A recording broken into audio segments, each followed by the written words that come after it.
Alright, I started. Find your assist, take a seat, close your Chromebooks and get ready.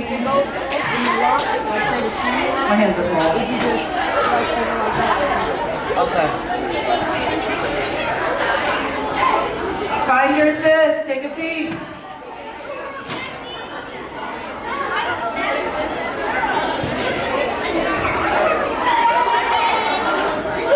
Find your assist, take a seat, close your Chromebooks and get ready. Sit your butt on a seat and quit yapping. My hands are full. Sorry. Find your assist, sit your butt in a seat. Your computers should be closed, and your mouths should too.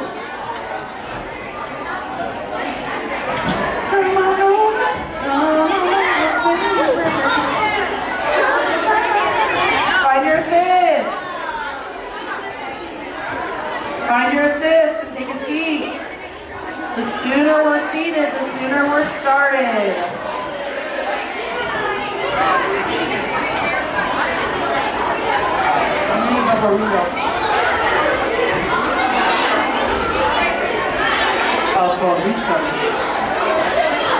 Find your assist and take a seat.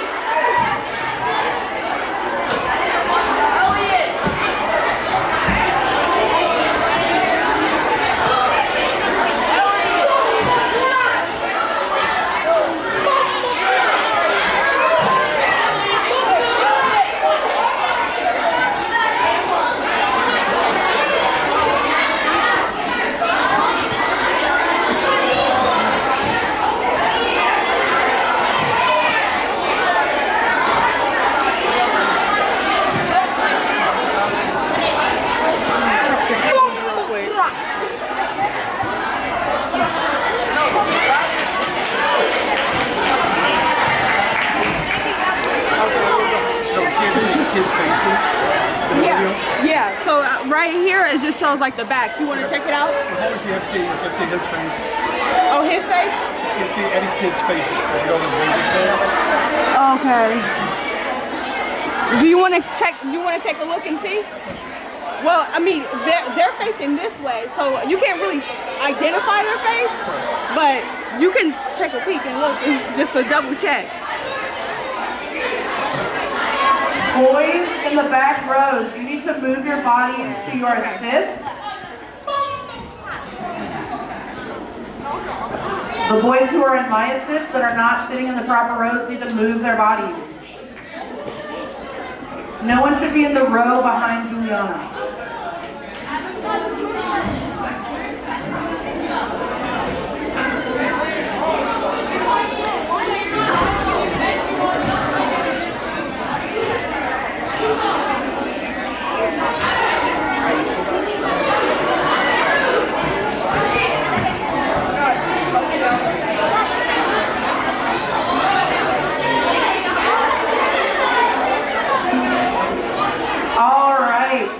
Graders, I want you to turn your voices off in 3, 2, 1. Your mouths should be closed and your eyes should be focused up here. It's been a minute, so let's remember, let's remember the expectation while we're in here. Our voices are off. Our butts are on the seats, our backs are against the back, and our feet are on the floor. You guys have been doing a great job with the speaker series we have. Today we've got Miss Michale Taylor here for you. Let's have a round of applause for her, please. And we have our awesome MC for today, Mr. Thomas.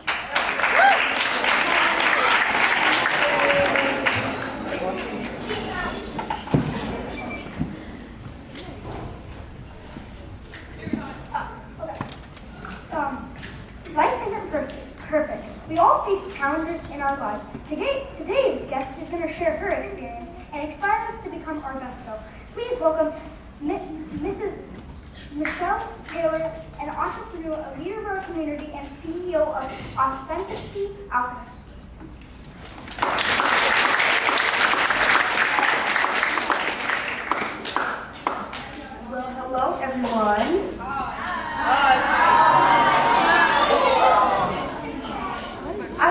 Hello, everyone. Okay,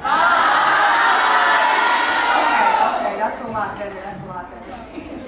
First, I would like to just thank JA for this opportunity. I am extremely excited and grateful to be here with you guys today. My ultimate goal is to show you guys that it doesn't matter the cards that you're dealt in life, whether it's the family that you grew up in or the environment that you grew up in. What matters is the strategy that you use to play your hand. So at the end of the day, you have the power to step into your true potential by fostering resilience, purpose, and self-worth. You can ultimately reach self-actualization so that you can rise. So, without further ado, get started. I read that you endured some tragedies early in your life. How did those events set you on your path? Yes, that is a great question. So, at one point in my life, I used to tell everybody that I had a 0% chance of becoming anything in life. And I was like, you know what, I gotta actually do some research to validate this and see what data is out there to support this. So I came across a study, and the study was conducted on 110 crack babies. It said that only 6 of the 110 actually graduated or were on the path to graduating. So I had to give myself a little bit of grace and say I didn't have a 0% chance, but I actually had a 0.5% chance. See, when the day that I was born, my mother had so much drugs and alcohol in her system that the doctor told her that she could not take me home as my legal guardian. So my grandmother had to adopt me. And because of this, my grandmother was a strong-willed woman. And she also had taken in my 2 older cousins, later went in to take custody of my 2 younger siblings. So growing up, I thought that my grandmother was my mom. I didn't consciously remember meeting my mom until I was about 8 years old. And then I met my dad at 9 years old. When I was in the 5th grade, going to the 6th grade, I lost my grandmother due to an aneurysm. I lost all stability in my life. Had to actually move in and live with my mom, who was a complete stranger, okay? She was a complete stranger. So once my oldest cousin turned 18, the one that my grandmother took in, she got custody of the younger 4 of us. And at that point, she was working 2 jobs. So that left me the responsibility of my 2 younger siblings. So I knew that everything in my life was just spiraling, like it was just crazy. And I showed up like that at school every day. But then I realized I needed something to keep me grounded and focused. So I started playing basketball.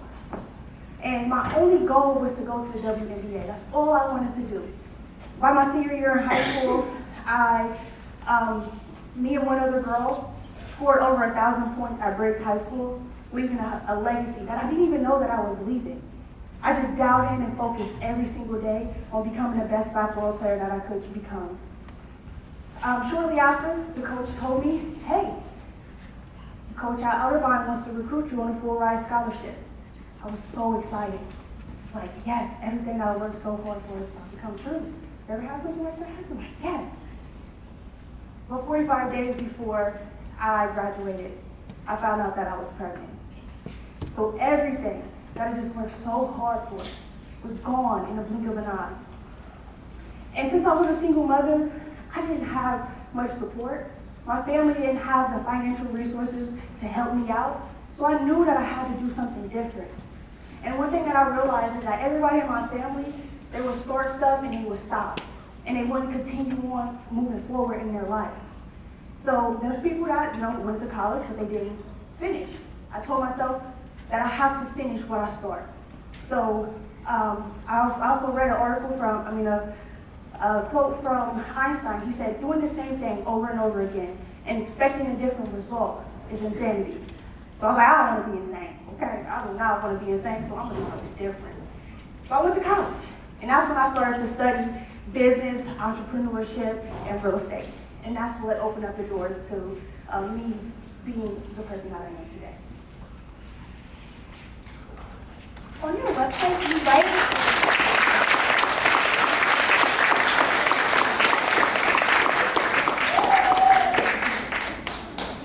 On your website, you write about your mission, your vision, your purpose, and why. Please tell us about your why. Yes. Okay. So for the sake of time, I want to discuss the why. Now, although the mission, the vision, and the purpose statement are all powerful statements to have, what I found is that your why statement is like fuel. It's like the thing that's going to keep your engine going no matter what happens in your life. So it's a very simple way to find your why. Okay, you ready to find your why? Why do you want to be successful? I want to be successful so I can have a good job later in life. And why do you want to have a good job? So I can have maybe a good family or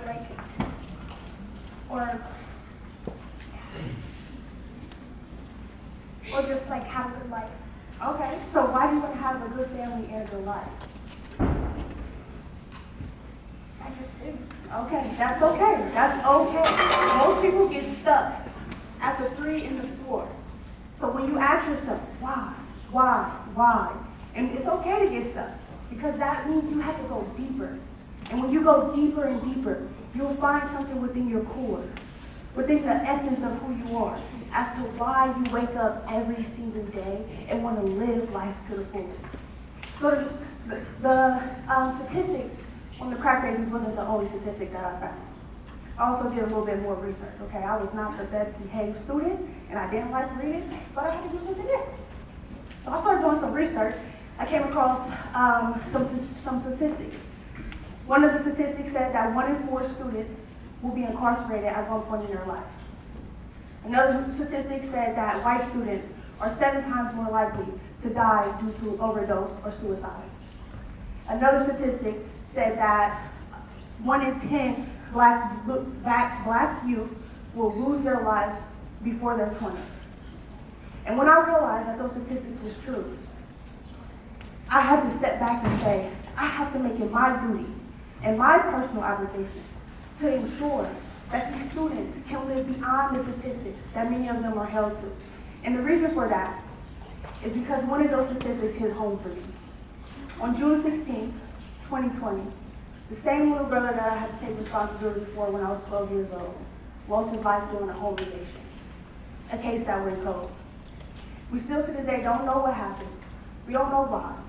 The only thing that we know to be true is that the statistics are real.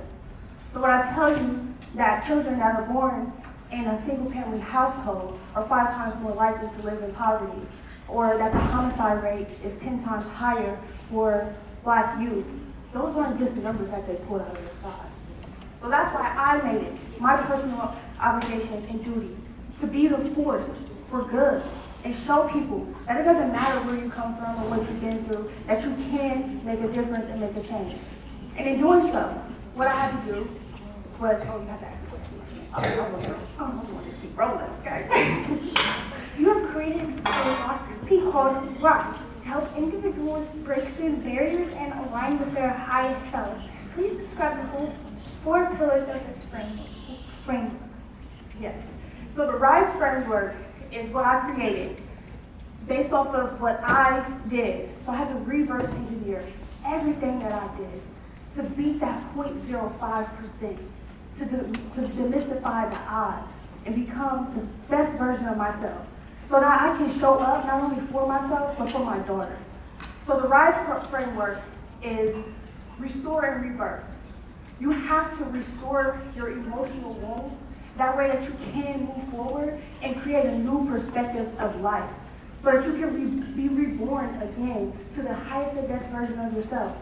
And it's not easy, okay? I had to call my mom, this stranger that I didn't know, and tell her, thank you for giving me up.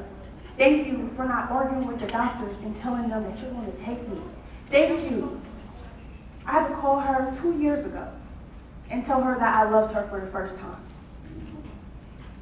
That is the healing that you have to go through so that you can change your perspective of your reality and begin to make more intentional decisions. So the I is intentional. When you have a clouded judgment, you're not able to make decisions with clarity.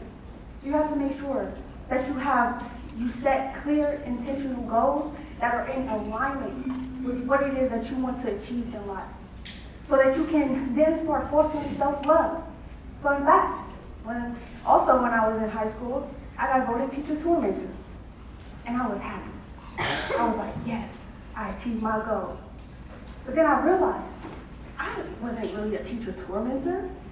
I just showed up like that. Because everybody else said that I was this type of person, and if you said I was annoying, oh, you ain't seen nothing yet. I'm gonna show you annoying. And that's how I showed up. And I was like, I can't do that. I have to love myself. I have to develop self-worth, self-value, and a new identity so that I can evolve. And that's the E, evolution. Life is never going to stop lifing, okay? You gotta make sure that you continue to evolve and embrace each moment for opportunity for success and growth. So that's the RISE framework.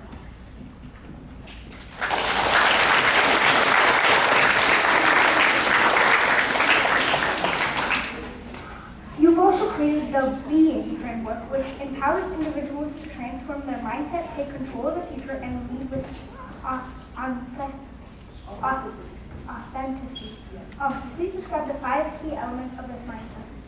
Yes. So when I developed the RISE framework, I realized that you have to rise into something. And what I found is that you have to rise into the highest and best version of your being. And that's when I developed the being framework. So the B, break free. You have to be willing to break free from any limiting beliefs about yourself and about life. For one point in my life, okay, I thought everybody was broke because I was broke. And then I realized that everybody ain't broke because I'm broke. So I had to deprogram that mindset. Fun fact, from the time that you're born to 7 years old, your brainwave frequency is in a rhythm called theta. And when you're in that brainwave frequency, all it does is absorb information. So then you have to ask yourself, what did I see growing up?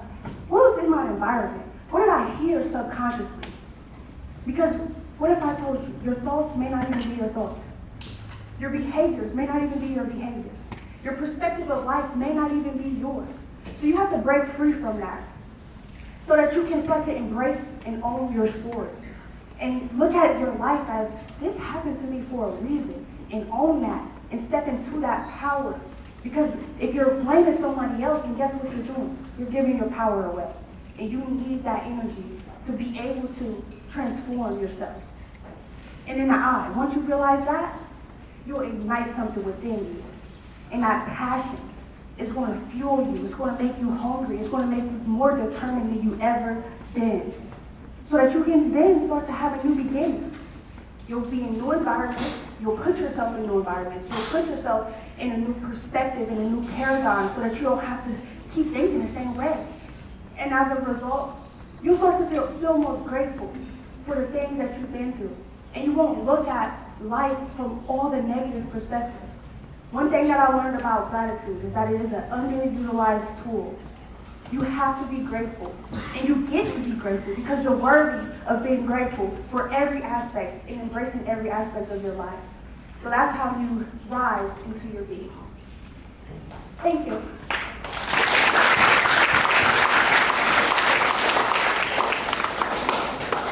Mrs. Taylor, after high school, you attended the Ohio State University. How did you go about your college trip? Did you go on campus trips, talk to professors, talk to students? What other colleges did you consider, and why was OSU ultimately the right school? Okay, I didn't go to OSU, but I went to Columbus State initially, and I graduated from Franklin University. The reason why I chose Columbus State is because it was local, and it was affordable within my means. What was the second part of the question? How did you go about your college trip? Oh, no, I did everything. So my first 2 years of college, I went into school, and then everything else I did virtually because I needed something that was more flexible with my time. But ultimately, college was a great experience. I do recommend that if you do go to college, that if you can go to dorms and things of that nature, now you gotta behave yourself, okay? You don't want to be those college students that's up partying late at night, okay? But it is a great opportunity for you to network and meet new people.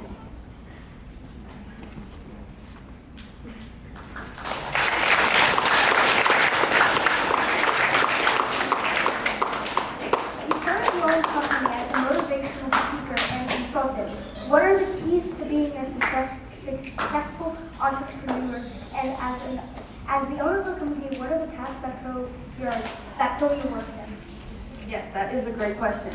So as an entrepreneur, you want to make sure that you have a clear vision.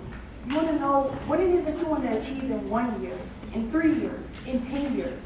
So that vision is what's going to make you keep going, and it's going to be like a roadmap. So that if something does happen and you veer off track, you're like, okay, this isn't in alignment with my goals. This isn't in alignment with what I want to accomplish. It can get you back on the right path.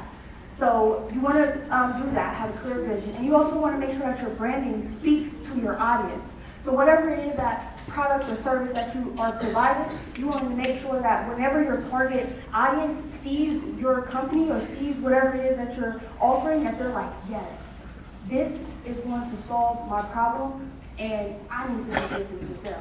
So that brand recognition is extremely important. The second thing is marketing and outreach. That's a day-to-day task that I have to do every single day because I have to tell myself I am a walking billboard, okay? If you don't know that I own a business or what I do, then how are you going to do business with me? So you have to use your voice and tell people what it is that you do, how you can help them, and present yourself as that professional. And then the last thing is finding ways to monetize yourself and diversify. So for me, I have different workbooks, I do one-on-one coaching. There's a lot of different things that can make your business flow better and maximize your monetization. So right now I'm working on getting a few different courses together so that I can offer at a larger scale.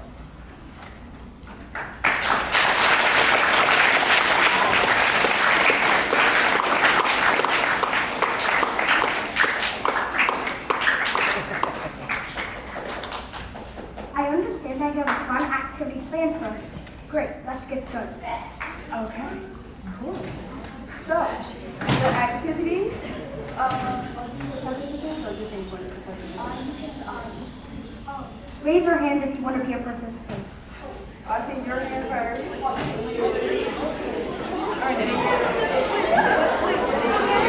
Yes, I saw your hand. Sorry. I kind of looked straight and I saw his hand first. Yes, we're going to start over. Okay, her. I saw him with the flag, okay. I saw you, and I'm going to pick somebody over here. Who wants a dad? Who has to decide? He wants it. Let's go. Okay, so I need you guys to come up here real quick. Okay, so you came first.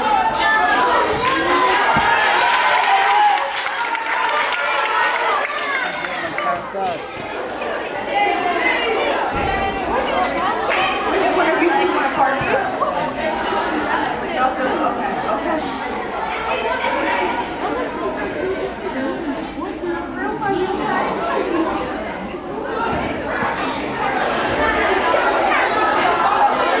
This is the business that you guys inherited, okay? So for this activity, each of you inherited something, okay? So you inherited a house. You didn't inherit anything. You had a baby, okay? You inherited some money, okay? So you get to tell me, and then you guys are partnering up. These are the products that you guys have, and you want to start a wellness business, okay? So for the restore, what challenges are you facing right now in your current situation with your inheritance? What challenges are you facing in your current situation? Now that you inherited, what challenges could you foresee? You have to decide whether you want to move into the house or keep staying where you're living. Okay, so you have an alternate. I have to pay the bills for a child. I have to keep track of how I use the money. Okay. And what about you guys? What challenges you got or challenges you guys? I don't really know. Maybe you might get addicted to our product.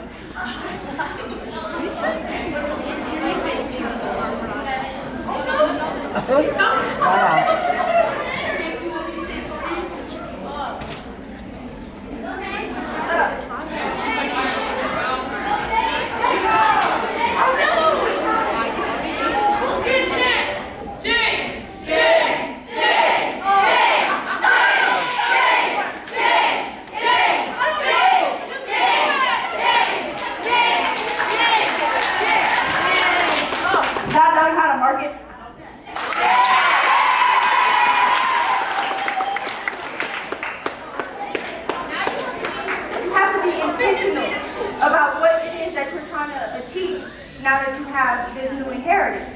In this case, you ain't inherited nothing. But what is your ultimate goal? And what is one step that you can take to create a positive outcome? So I guess my ultimate goal is to work at this job, right? And so to decide whether or not this house is important to reach the ultimate goal, I decided, like, is this closer to my job than where I'm living now, and things like that.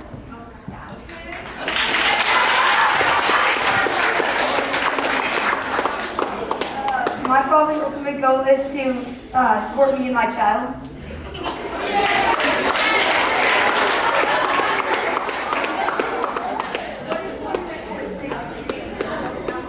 Try to get a job, I guess.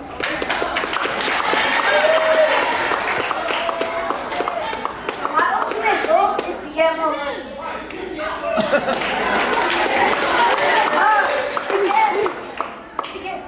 I don't know, getting a job. That's right. Oh, I don't know, take online classes.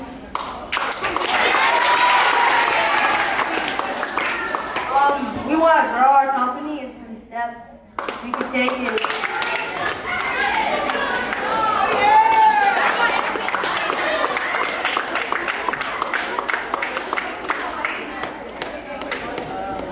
Make a commercial. Oh, inside cruise. So self-love. So the S in RISE is self-love. What's one strength that you already have that will help you succeed? My house, right? Yeah. Right. Okay.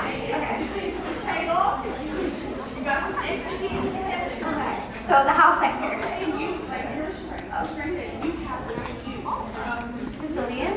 Resilience. I have no idea. Oh, thank you.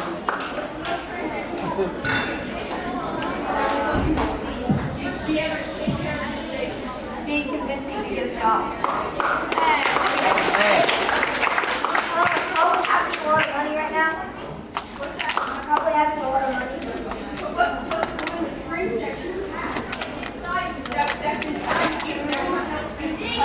Perseverance. My commitment.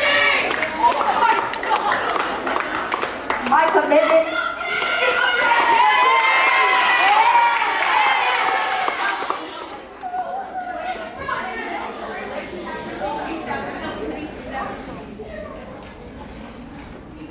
Growing to have a product made.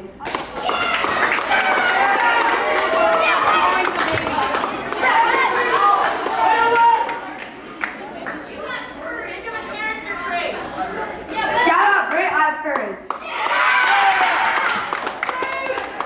And the last question is, how can this new inheritance or this situation help you evolve into the person that you were created to be? It can help me learn to get better at managing things. Yeah. It can help me be more responsible. It can help me get better at managing.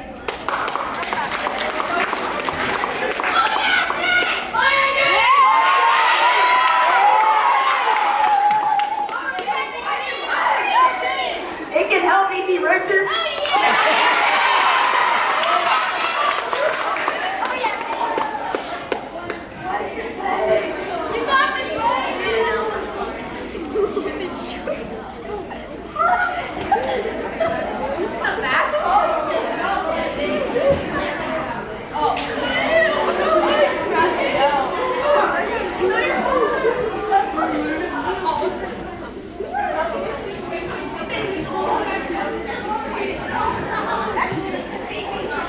Always food involved because I got more money now.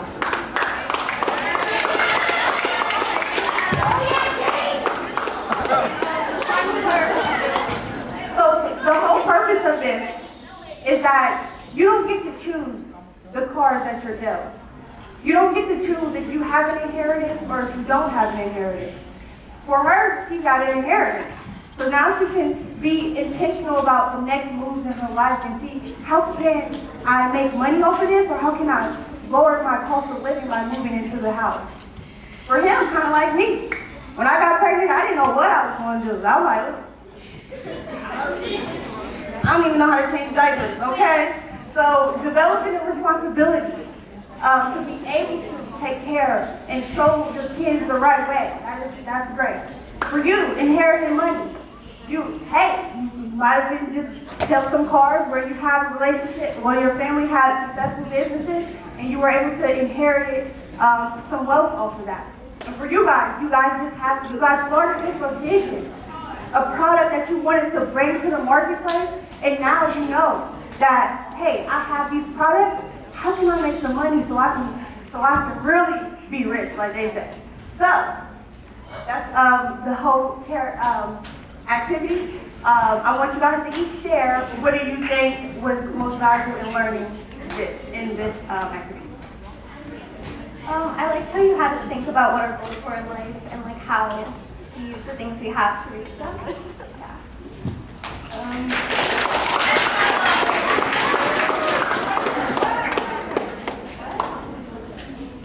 What you say, Harrison? No. You want to speak to the group? Yeah. I kind of liked what she said, but I liked how you made us think about what we have and what we don't and try to get that goal.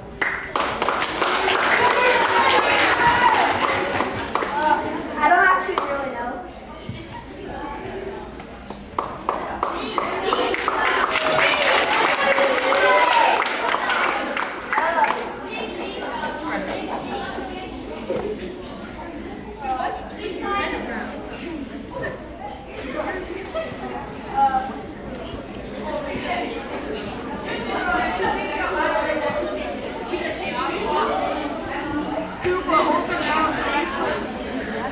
You made us think about like what's gonna happen.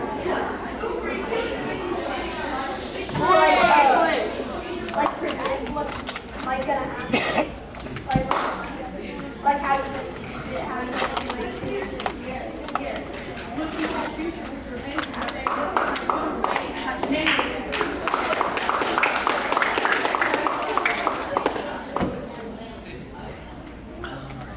Use what we have to make money.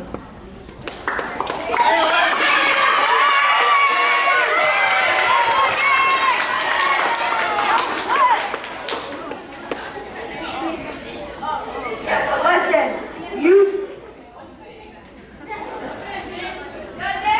use what you have to make money.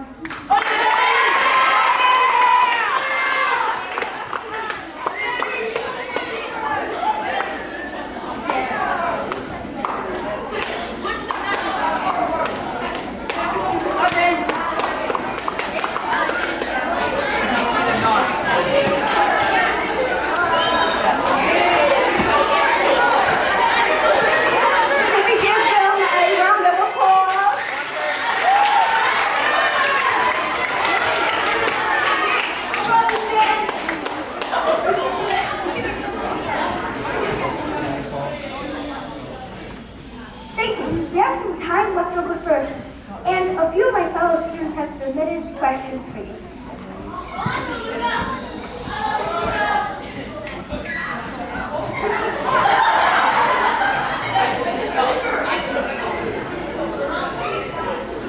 What made you want to start your business? Yes, that is a great question. So after I had my daughter and I realized that life was a lot harder than what I thought it was going to be, I realized that I didn't really have a safety net. So yeah, there were people that could help me, but I couldn't rely on them fully. And I knew that I needed to do something to be able to make sure that my daughter didn't have to experience some of the things that I went through. So in doing that, I started college, and that's when I, decided to become an entrepreneur, because I realized that my life is bigger than just doing real estate, which is what I previously was doing, and that I was created for a reason, and that sometimes in life I go through things that aren't necessarily meant for me, and that if I can show someone how they can get through what they're going through, that I'm living in my purpose. So that's what made me want to be an entrepreneur. What is the hardest part of starting your own business? The hardest part is just gaining the momentum to begin with. It's like really learning how to ride a bike. You got to get the reps in. You got to really master what it is that you're looking to do and bring to the marketplace. So once you get that momentum and you start to get the confidence, and you like, yes, everybody is going to love what I got. That's within my market. Those are two of the hardest things when you're getting started. What is the most confusing part of your job? I'm gonna be completely honest, I am not tech savvy and I don't like accounting either. So websites and creating different marketing materials and editing videos, that stuff is like, yeah. But I realized that I can partner with people and hire people that can do the things that I'm not so great at, so that I can dial in and focus on the things that I'm great at. What is the most important part of your job, and is it difficult? Yeah, so the most important part of my job is being able to show someone that the light within them exists. And although the light may be dim, it's there. And sometimes people are so traumatized that they can't see through the trauma that they've been through. So allowing them to see that light within them is really the hardest thing, but once you get them to see that they can shine bright, that they don't have to let anything stop them, that they can have, do, and be who they were created to be, is why I keep doing what I do. What is your biggest impact on others in the community? What is your biggest impact on others in the community? Yeah, so the biggest impact is just showing up and being who I was created to be, to show them that it doesn't matter where you come from. I'm living proof that you can literally start from nothing, that all odds can be against you and you can still make it. And when people see that, they don't see the potential within me, they begin to see the potential within themselves. And they start to think all the negative things, and they start to say, I can be grateful for what I've been through. All right, everyone, round of applause, and thank you very much.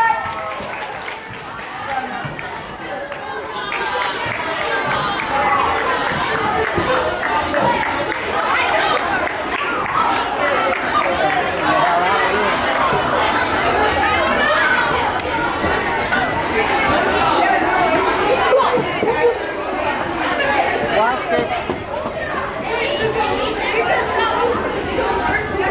Luca!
snuck out of here if I didn't want to.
Today we are going to do a quick site review.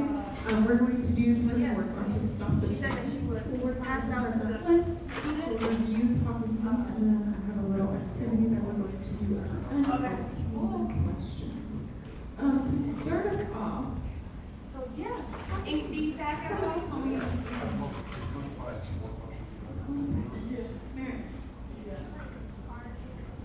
Yeah. So each part, how many? One minute. Okay. But there's 4 parts to this.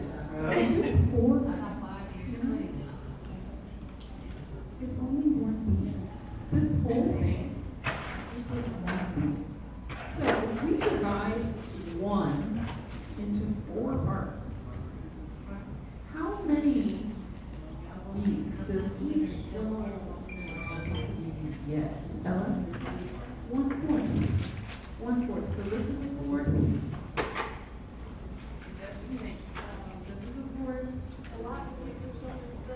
How many beats is it in total?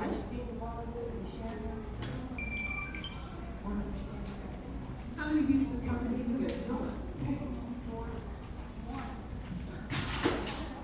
How many beats does Tommy get in total? What about like 1 part of Tommy? 1/4. Can you speak this rhythm, please? Not the solfege, just the rhythm. Wait a minute. Okay. Yeah, I'll take seconds to all this. I got a All right. Thank you again. I definitely appreciate it. If there's any other opportunities or like that, just reach out. You said that it's 16 and 2 8. Yeah. But now that I'm building up some momentum, I'm like, so I did that when I was for the 18. I was like, stuff like that. So it is 2 8 and 2 halves. But 2 halves. Can you speak?